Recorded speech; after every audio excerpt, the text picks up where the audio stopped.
Michael Kelly, John Krasinski, thank you so much for being with me. Thank you. Thanks for coming. By the way, John, congrats on Emily's Walk of Fame star. Thank you very much. I had a lot to do with it. So clearly, it was a big day for me too. True enough.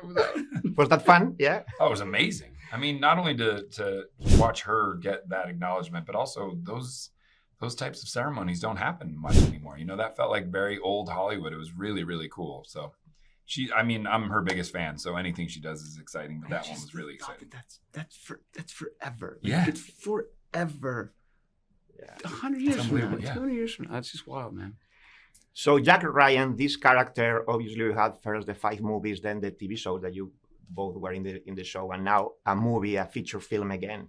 Why this time a feature film and not like another season of the show? It's a good question. I mean, I think for me, we had planned on ending the show after 4 seasons, but I clearly have had a blast working on the show and being that character. But I thought because we had done the long form storytelling, you really got to tease out these characters. You got to spend real time with them, which then the audience, I think, developed a real relationship with the characters like the characters develop with each other. And I thought that's when you can do a movie, right? Where people know exactly what the dynamics are going to be. And then you put them in a more compressed situation. When you do a 2-hour movie, you really do see that you can build tension much faster. You can do big action set pieces. And it was a blast. I had an absolute blast. One of the most fun I've ever had shooting. Yeah. And then that being said, it does completely stand on its own. Like a viewer can watch this movie without having seen the series, which I think is a testament to how well it was written as well. And for your characters, how you play the characters, was it different this time?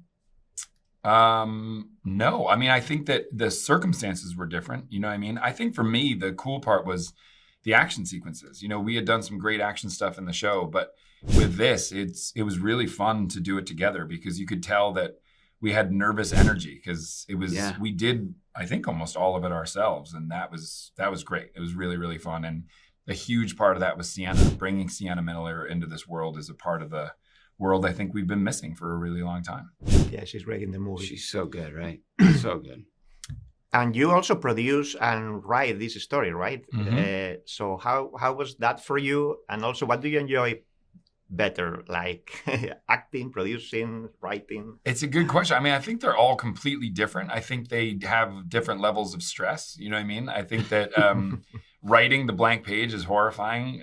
Directing, having, to be responsible for 350 people's questions, but they all have this huge payoff, which is the fact that we're lucky enough to make anything and express ourselves is really the greatest honor. And so I really love the idea that I get to be a part of it on all sides. And I think that the one thing it does is it allows us to keep control of the quality of it and the fun of it, because we're all, being a producer on the show, having input from every other character is really, really important. And as soon as he came into the world, as soon as I met the real Michael Kelly, we immediately evolved his character into being less of a buttoned up guy and more of a wild man lunatic. So.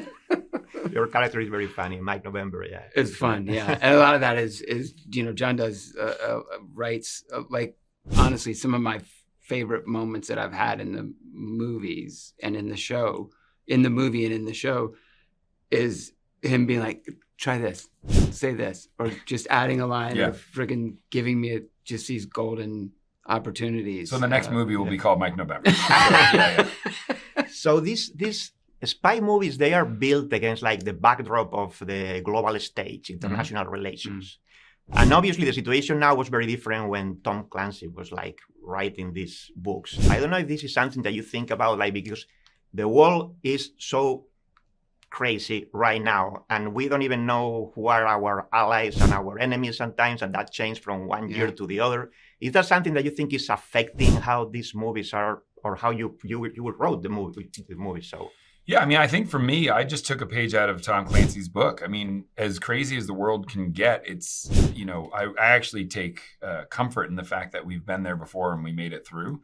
Certainly the Cold War, where Clancy was writing most of his stuff, was just as insane, if not more insane, and we couldn't trust anybody. And I think it's more of, for me, what Jack Ryan does is, like you said, you use the geopolitical thing as a backdrop, but it's always been about the characters. It's always been about this person who has a moral compass and he's not sure whether or not he's the right person for the job, and everyone around him proves otherwise, and I think that's really what it's always been about.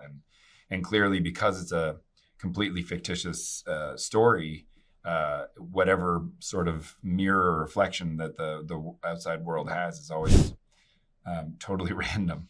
Thank you so much. Unfortunately, we don't have more time. Pleasure. So Thank you very much. Good to see you.